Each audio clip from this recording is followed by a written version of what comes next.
via Sentinel Tech. Do you ever feel like your machine learning model is talking behind your back, making decisions you can't understand?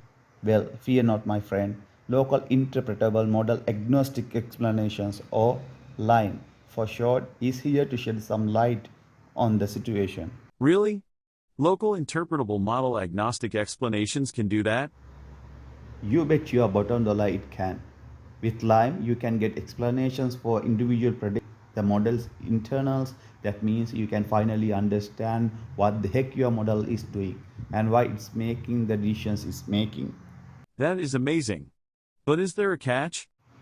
Uh, the catch, well, there is a one small catch. If you don't use Lime, your machine learning model might lead you to down a dark path, a path confusion, mistrust, and despair, a path that leads straight into pit of doom. Wait, what? I don't want to fall into a pit of doom. Then you better start using Lime, my friend.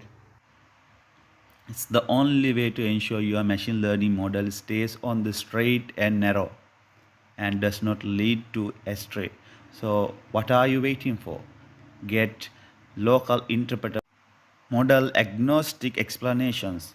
Like and share.